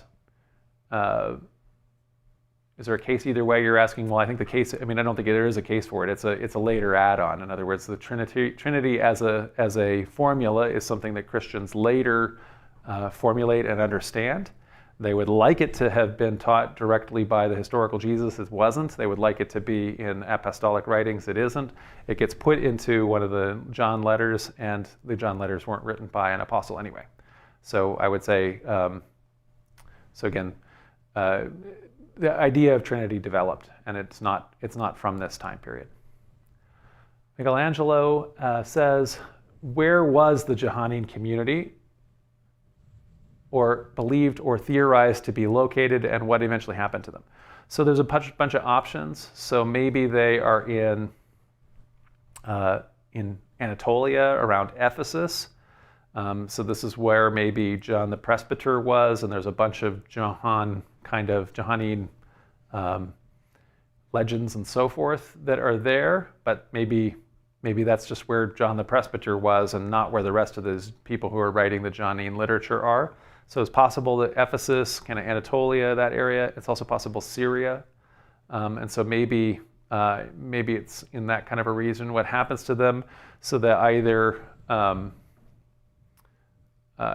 Johannine community, for the purposes of John the Revelator, he's writing to 7 churches in Anatolia. And so it could be kind of in that sort of, it's in that early church zone, whether it's Syria or across. Actually, I think people have also made cases for some of the Signs Gospel and for the John and the John as coming from Alexandria as well. So it's really, there's a lot of possibilities. Most likely what happened to them is that, over time they just have merged into the rest of the what becomes the greater church. They don't particularly die out. Their positions and their texts are canonized, so their descendants can still have just been merged into the rest of Eastern Christianity. A few of them may well have been attracted to Gnosticism because and they kind of went off in that direction. So that certainly could have also happened with some of them. Rain says, "Do you know why you were named John?" Is it after the biblical characters? Sorry if that's too much of a personal question. It's not too much of a personal question. I do not know why I was named John. You'd think I would know that. I know that my middle name is Charles, and that's named after my great-grandfather Hamer, Charles Ross Hamer. In terms of John, I just think that was a name that my mother liked, and as I recall, is what she said was this is a name that she liked. And the main story that I have about being named John is when my mom was pregnant with me. It's her first child. I'm the eldest. She told her mom, my grandmother Erickson, that she was going to name her, if a boy, she was going to name it John. I don't know what the girl's name was. And then a couple months later, my grandmother adopted a little boy, and she named him John. So my uncle John, who's only 6 months older than me, is named John, and my mom says that he's named after me, even though he's 6 months older than me. So, so that's whether that's true or not. Sorry, Uncle John, if you're here listening, you're named after me. And finally, Leon Crankshaft. This is it's Charles Kincaid at Crankshaft says, "Can we go to dinner now?" Yes, you can go to dinner now. Charles, thanks to everyone. Thanks to Mike, who has been our producer and who's been following all this. This was a great discussion. If you've lasted through 2 hours, folks, I appreciate it. It was a lot of fun. Next week, we're going to talk about biblical matriarchs, and it's going to be a lot of fun. Lots of great characters in Genesis.